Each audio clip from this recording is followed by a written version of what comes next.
For years, people said the Toyota Supra was banned in America.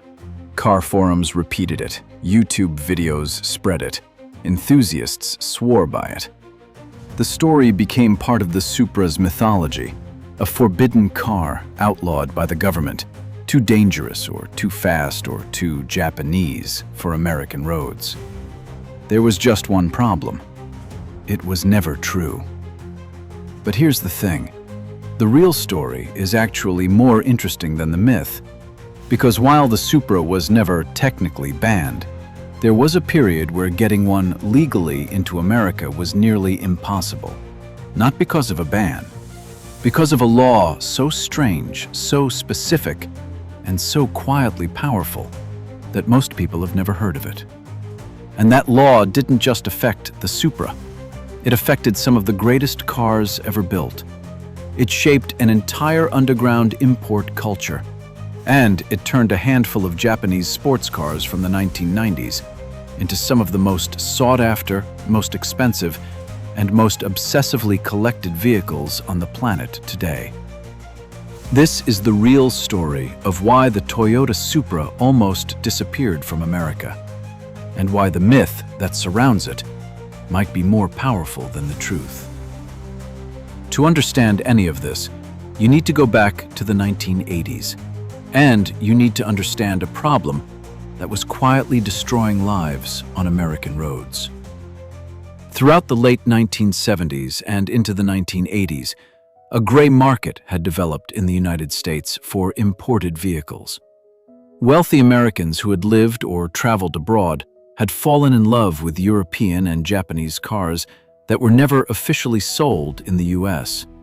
Cars built to different specifications, with different safety equipment, different emissions systems, different everything.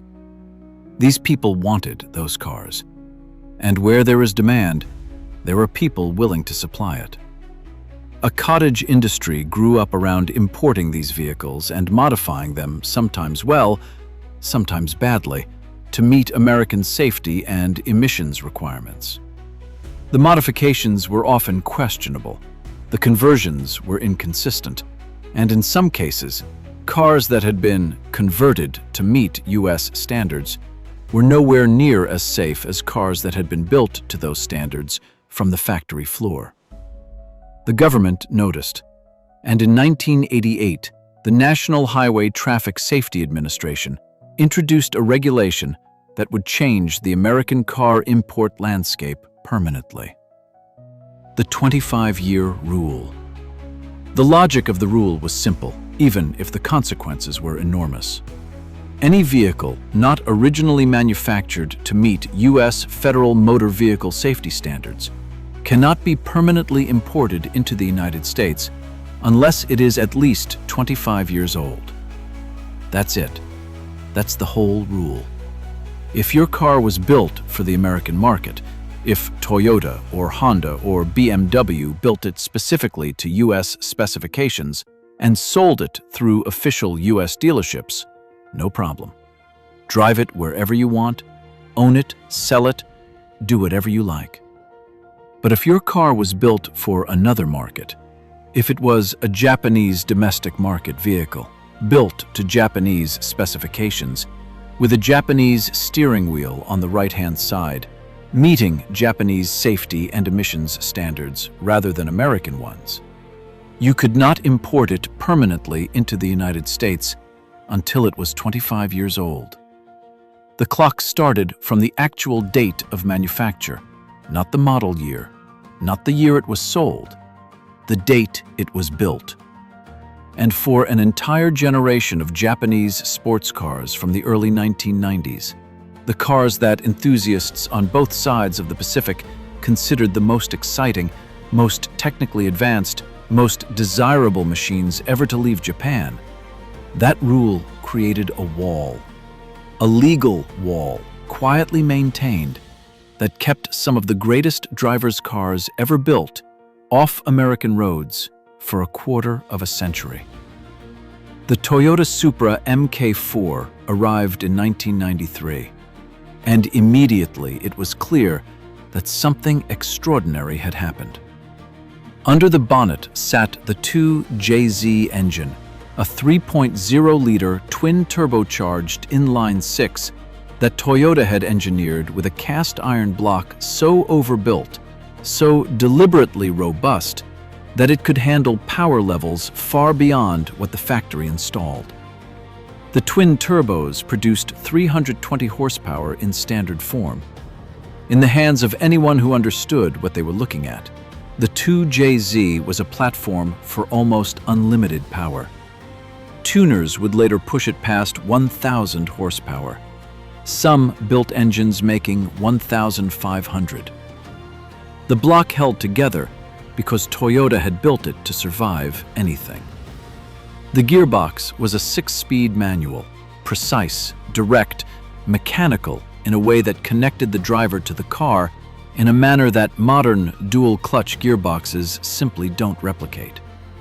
The chassis was balanced, the steering communicated. At a time when supercars from Europe cost 3 and 4 times as much, the Supra Turbo offered performance that embarrassed almost everything on the road. 0 to 60 in under 5 seconds. A top speed limited electronically to 180 kilometers per hour. A gentleman's agreement between Japanese manufacturers to cap performance on public roads.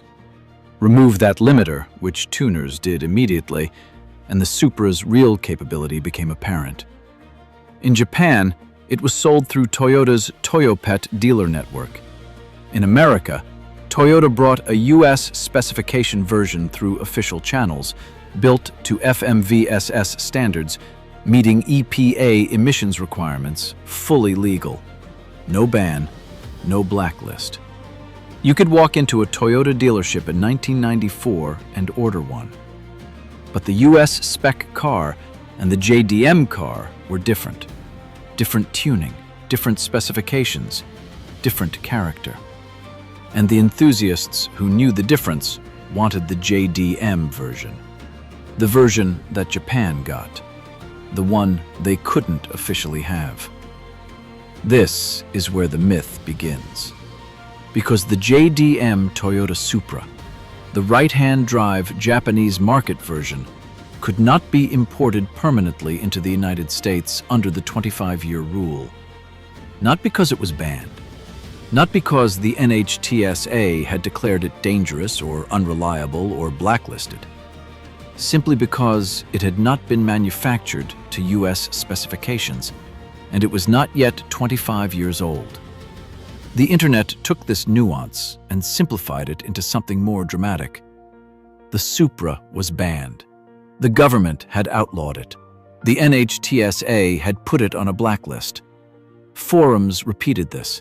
Articles repeated the forums, and a myth was born that was so widely believed that it survived multiple official denials, including a direct email from the NHTSA to /Gear magazine confirming that the 1994 Toyota Supra had never been banned, never been blacklisted, and was never subject to any reliability-based prohibition. The NHTSA said plainly, this car was never banned. The internet didn't care. The myth was better than the truth. The idea of a forbidden Supra, too powerful, too dangerous, too Japanese for American roads, was more exciting than the bureaucratic reality of an import regulation that applied equally to hundreds of other vehicles. And, in a strange way, the myth made the car more valuable, more desirable, more legendary. Then came Fast and Furious. In 2001, a film about street racing in Los Angeles was released with a modest budget and expectations to match. Nobody knew it would become one of the most successful film franchises in history. Nobody knew that the cars it featured would become icons.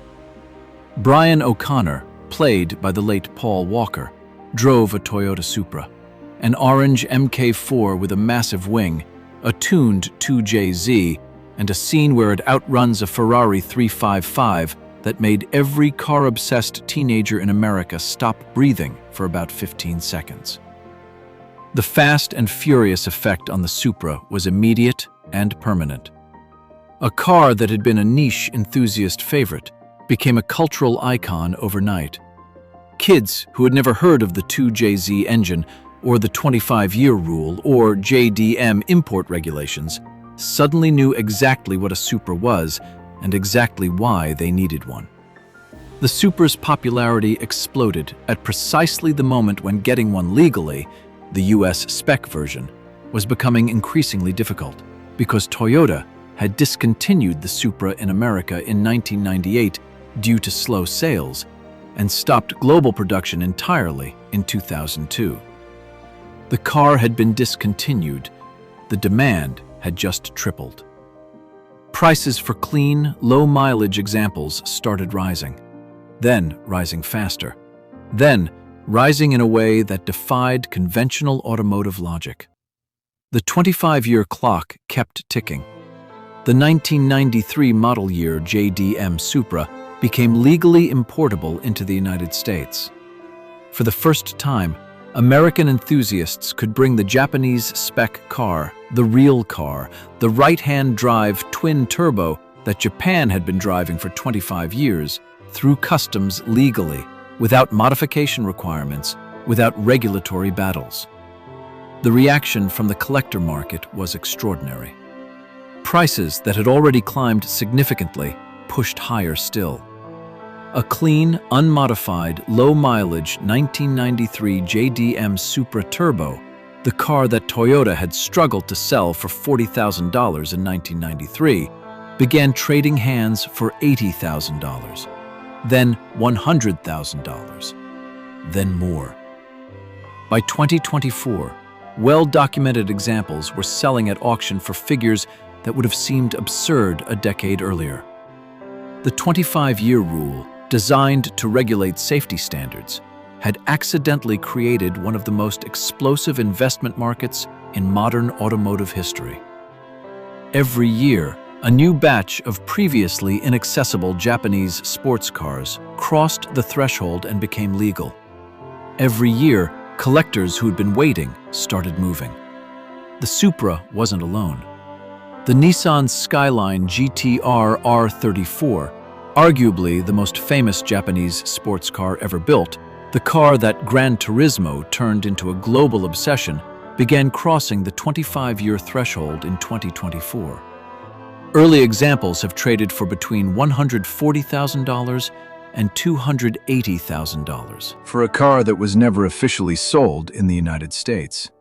For a car that a generation of Americans knew only from a video game and a film franchise. The forbidden fruit had become the most expensive fruit in the market.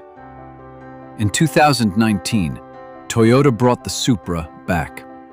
The fifth-generation GR Supra arrived with a BMW inline-six engine under the bonnet, a partnership that caused considerable controversy among purists who felt that a Toyota Supra should contain a Toyota engine. The car was co-developed with BMW's Z4. The interior was unmistakably German. The badge said Toyota, but the architecture said Bavaria. Toyota's argument was pragmatic. The economics of developing a dedicated sports car platform for low-volume production don't work without sharing costs. The BMW partnership made the car financially viable. Purists could argue all they wanted. Without the BMW engine, there might not have been a new Supra at all. The new car drives well. It is fast, balanced, and capable. But it is not the 2JZ. It is not the MK4. And in the eyes of the generation that grew up watching Paul Walker slide that orange Supra around corners while a hip-hop soundtrack played, it never quite will be. So why was the Toyota Supra almost illegal in America? The honest answer? It wasn't, really. The US spec car was always legal. The myth was a misunderstanding that became a legend. But the JDM version, the car that Japan drove while America got a slightly different specification, was kept off American roads for 25 years by a regulation that most people had never heard of. enforced by an agency that most people couldn't name, for reasons that had nothing to do with the car's quality, or its danger, or its power. The irony is that the 25-year rule, by making the GR Supra inaccessible for so long, turned it into something far more valuable than it would ever have been if it had simply been sold freely. Scarcity created mythology. Mythology created demand. Demand created prices that Toyota could never have predicted when it discontinued the car in 1998 because not enough people were buying it. The car that America almost couldn't have became the car America wanted most. That's the real story of the Toyota Supra's ban. Not a government conspiracy, not a reliability scandal, not a blacklist. Just a rule, a myth, a film franchise, and 25 years of waiting. If you want the real stories behind the cars everyone thinks they know, subscribe to Cautiously. New video every Tuesday and Saturday. Drop a comment. Tell me, do you think the new GR Supra deserves to carry the name? Or does the MK4 stand alone forever? I'll be in the comments. Let's argue about it properly.